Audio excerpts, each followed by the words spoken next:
이 시간 함께 보실 말씀은 누가복음서 22장 54절에서 62절까지의 말씀입니다.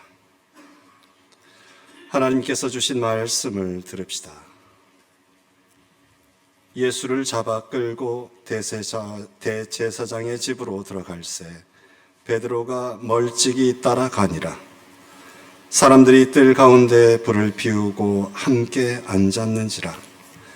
베드로도 그 가운데 앉았더니 한 여종이 베드로의 불빛을 향하여 앉은 것을 보고 주목하여 이르되 이 사람도 그와 함께 있었느니라 하니 베드로가 부인하여 이르되 이 여자여 내가 그를 알지 못하노라 하더라.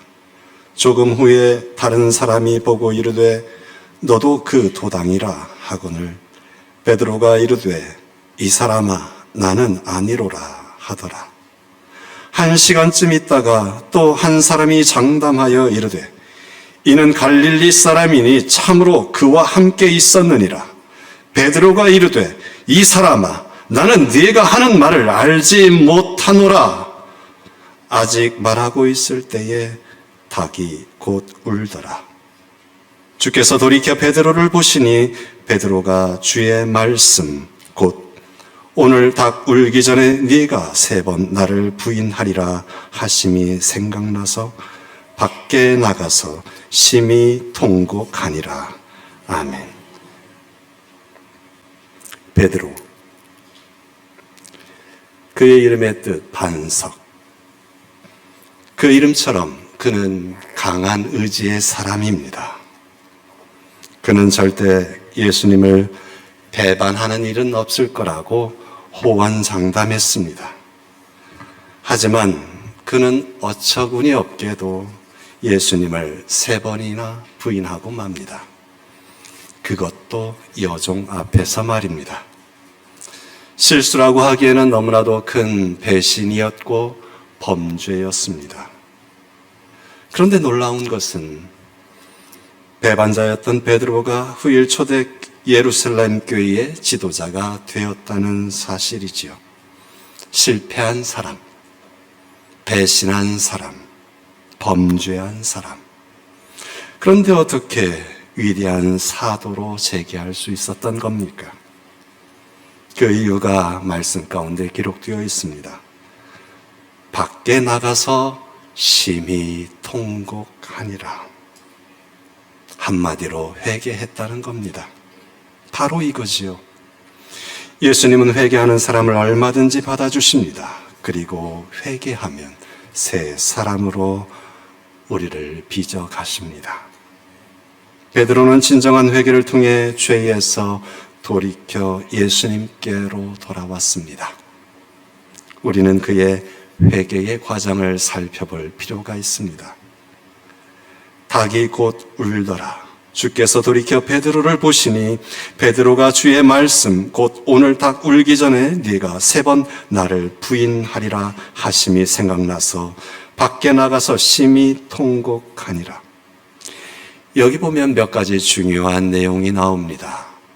첫째는 닭 울음소리, 그 다음에 예수님의 시선, 그리고 베드로의 통곡입니다. 닭 울음소리. 닭 울음소리는 무엇입니까? 바로 예수님의 말씀을 떠올리게 하는 도구였습니다. 닭 울음소리를 듣고 난 후 그는 예수님께서 하신 말씀을 떠올렸습니다. 그 말씀이 자기의 죄를 깨닫게 합니다. 사람이 자기의 죄인됨을 깨달으려면 말씀의 역사가 일어나야 합니다. 이때 말씀과 더불어 성령께서 역사하십니다. 다음으로 예수님의 시선입니다. 닭 울음소리가 들리는 순간 예수님께서 베드로를 바라보셨습니다. 그 시선이 베드로에게는 비수처럼 다가왔을 겁니다. 그때 주님의 시선은 어떠한 모습이었을까요? 책망, 증오, 그러한 눈길이었을까요? 아닙니다. 예수님께서 앞서 예언한 말씀으로 보아 결코 그러한 시선이 아니었을 겁니다. 오늘 본문 앞부분에 22장 31절 이하 보면 확인할 수 있습니다. 시몬아 시몬아 보라 사탄이 너를 밀가부르듯 하려고 요구하였으나 그러나 내가 너를 위하여 네 믿음이 떨어지지 않기를 기도하였노니 너는 돌이킨 후에 네 형제를 굳게 하라. 주님은 미리부터 베드로를 위해 기도하셨습니다. 그가 비록 배반할지라도 돌아오면 얼마든지 용서하고 품어주실 마음이셨습니다. 더 나아가 사도의 사명을 다시 맡겨주실 뜻을 품고 계셨습니다. 사실 예수님이 대제사장 앞에서 신문받으시고 고초를 당하시는 것, 그리고 잠시 후 십자가를 지고 돌아가시는 것, 모두 베드로와 모든 사람을 향한 용서와 사랑 때문 아니겠습니까? 그 애절한 사랑의 시선으로 베드로를 바라보신 겁니다. 그 사랑의 시선이 그의 마음을 움직였던 것이죠. 주님의 말씀을 떠올리고 주님의 그 자비의 눈길을 바라본 베드로, 그는 그만 눈물을 왈칵 쏟아내고 말았습니다. 그래서 차마 그곳에 머물지 못하고 밖으로 뛰쳐나갑니다. 그리고 목을 놓아 통곡합니다. 결단하고 새롭게 변화됩니다. 그래서 다시 예수님을 따르게 됩니다. 전승에 따르면 이후 베드로는 예수님의 십자가를 지는 것을 끝까지 멀리서 지켜보았다고 합니다. 물론 이후에 예수님의 부활과 성령 강림을 체험하면서 더 변화되고 굳건한 신앙으로 고난 가운데 세워졌지만 어쨌든 베드로는 이 통곡의 순간, 일생일대의 전환점을 맞이한 것입니다.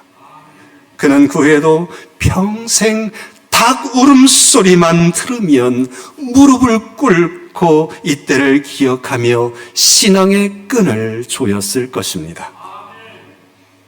여러분, 그 순간 그 베드로는 바로 우리입니다. 우리도 베드로와 마찬가지로 늘 넘어지고 쓰러집니다. 믿음을 출발할 때에, 직분을 받을 때에 주님 앞에 드렸던 그 다짐과 헌신은 어느새 사그라들고 말았습니다.